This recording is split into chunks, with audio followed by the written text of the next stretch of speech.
यदि ये याचना कोर्ट से वापस नहीं हुई, मैं बार बार उस सम्माननीय मुख्य न्यायाधीश जिनका सिंहासन भगवान की तरह है, जो सत्य है, जो न्याय है, सत्य से अभिन्न न्याय है, सत्य करने की कोशिश करें। नहीं कर सकते। शशांक एक होनहार, जिम्मेदार, ईमानदार, चरित्रवान, निष्पक्ष पत्रकारिता के लिए जाने वाला नाम है इस गोरखपुर के गोरख नगरी में।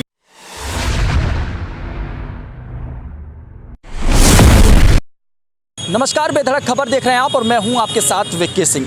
इसी बेधड़क की माइक से रामभद्राचार्य को लेकर वरिष्ठ पत्रकार विमलेश शुक्ला से मैंने एक इंटरव्यू किया था और उसी इंटरव्यू को लेकर पूरा विवाद खड़ा हुआ और ये मामला जो है वो उसको लेकर याचिका रामभद्राचार्य के लोगों द्वारा दायर की गई हाई कोर्ट में। हाई कोर्ट ने इसको लेकर संज्ञान लिया और नोटिस भेजी बेधड़क खबर को और स्पष्टीकरण मांगा है।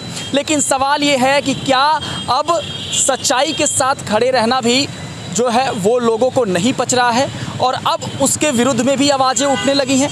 इस मामले को लेकर हमारे साथ यहाँ के पूर्वांचल के गांधी कहे जाने वाले संपूर्णानंद मल जी हमारे साथ मौजूद हैं इस विषयों पर बातचीत करने के लिए और ये धरने दे रहे हैं अभी गोरखपुर में। और इसी चीज़ को लेकर आप देख सकते हैं कि साफ तौर पे तबकियाँ लटकाए हुए हैं और साफ तौर पे लिखा हुआ है कि उच्च न्यायालय इलाहाबाद याचना करता हूँ कि शशांक शेखर शुक्ला एडिटर बेधड़क खबर के विरुद्ध जारी नोटिस पर पुनर्विचार करते हुए इसे वापस लेने की कृपा करें। ये इस तरीके की बातें इस समय उठा रहे हैं। सबसे पहले तो आपने वो पूरा इंटरव्यू देखा कि नहीं देखा? नहीं, मैंने कोई इंटरव्यू नहीं देखा है।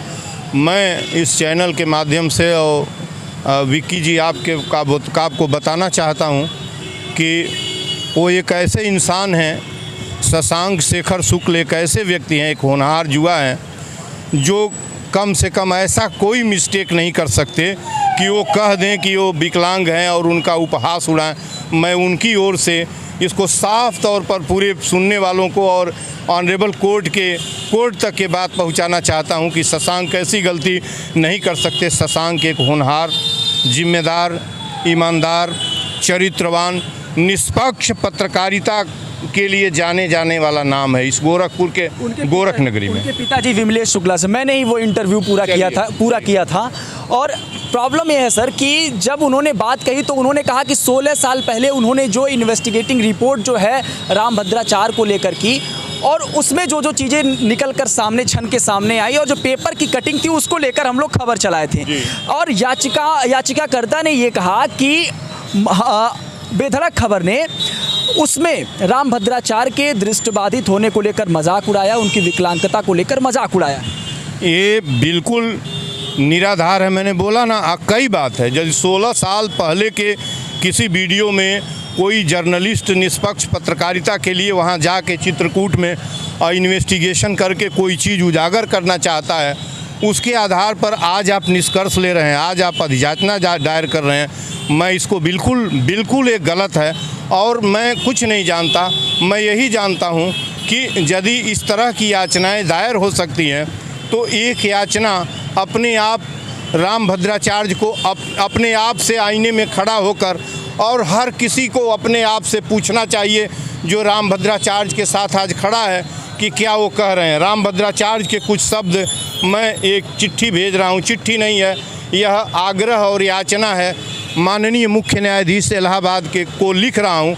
उसमें मैंने लिखा है, मैं रामभद्राचार्य के शब्दों को अक्षरशः उद्धृत करना चाहता हूँ। मेरा इसमें कोई वाक्य मेरा नहीं है, सुन लिया जाए और वो रामभद्राचार्य अपने आप से पूछें कि क्या वो जो कह रहे हैं वो कितना अच्छा है, कितना गलत है। इनके कुछ बयान जैसे मनुस्मृति प्रथम संवैधानिक ग्रंथ नहीं है, संविधान अम्बेडकर ने नहीं लिखा है, पश्चिमी उत्तर प्रदेश मिनी पाकिस्तान है, अम्बेडकर को संस्कृत नहीं आती, गहन शास्त्रीय विद्या का ज्ञान ही किसी को संत की पहचान है, सभी हिंदुओं को परस्पर मतभेद छोड़कर एक साथ रहना चाहिए, असली विद्वान वही हो जो संस्कृत के शब्दों की गहराई को समझ सके, उसका उच्चारण कर सके।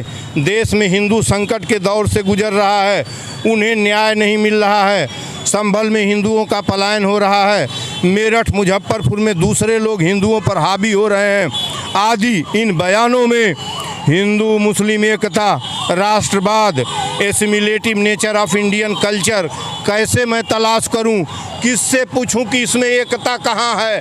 इसके प्रत्येक लफ्ज नफरत, घृणा, द्वेष के हैं और मोहम्मद पंथियों के विरुद्ध इन्होंने स्पष्ट तौर पर जहर उगलने की कोशिश की है। क्यों नहीं रामभद्राचार्य को जेल में उठा के डाल दिया जाता? क्यों नहीं उनके विरुद्ध कोई एफआईआर और कोई नोटिस ऑनरेबल कोर्ट इशू करता? क्या वो इसी तरह नफरत का जहर उगलते रहेंगे? क्या वो ऐसे ही बयान देते रहेंगे? क्या वो इतने फ्री हैं? मैंने लिखा है अपने पत्र में कि इन्हें स्पष्ट तौर पर सत्ता का संरक्षण हासिल है, चाहे जो कहें, और यदि उनका कोई काउंटर हुआ तो जुडिशियल फासिज्म से बदला लेने की कोशिश कर रहे हैं। ये जुडिशियल फासिज्म नहीं है तो क्या है? उस क्यों नहीं वीडियो को देखा जाता जिसमें शशांक शेखर ने क्या कहा है उनको? आज बेधड़क शशांक शेखर चलाते हैं। शशांक शेखर का बेधड़क के विरुद्ध नोटिस इशू ऑनरेबल कोर्ट से मैं इस पत्र में यही मांग किया हूँ कि honourable court, honourable chief justice महोदय 1 महीने के अंदर इसको स्वतः संज्ञान में लें, इस विषय को, इसको स्वतः रिव्यू करें, इसकी जांच कर लें, इस याचना को, मेरे पत्र को, उनके सच्चाई को।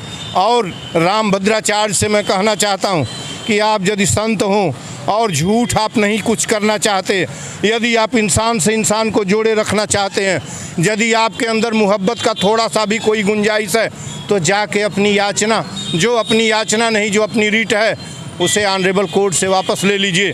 ठीक 30 दिन बाद यदि ये याचना कोर्ट से वापस नहीं हुई, मैं बार बार उस सम्माननीय मुख्य न्यायाधीश जिनका सिंहासन भगवान की तरह है, जो सत्य है, जो न्याय है, सत्य से अभिन्न न्याय है, सत्य करने की कोशिश करें।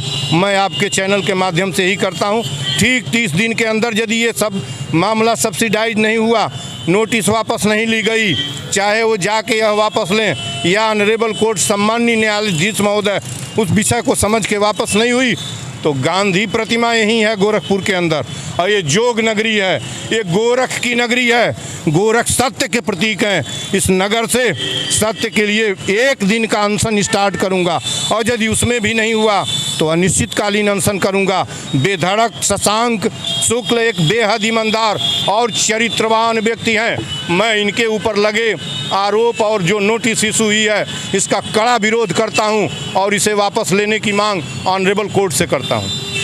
संपूर्णानंद मल जी थे, पूरा मामला आपको समझ में आ गया होगा, और ये इनका साफ तौर पे कहना है कि कोर्ट जो है इस पे विचार करे अगले 30 दिन में, वरना मैं यहाँ गांधी प्रतिमा जो गोरखपुर में है उसके नीचे बैठकर अनशन करूँगा। 1 दिन में अगर ये मामले सुने नहीं जाते हैं तो फिर और भी दिन जो है वो अनशन जारी रहेगा। इस पूरे मामले को लेकर आप किस तरीके से अपनी नज़रिया रखते हैं, अपनी प्रतिक्रिया ज़रूर दें। बने रहें बेधड़क खबर के साथ। मैं था आपके साथ विक्की सिंह।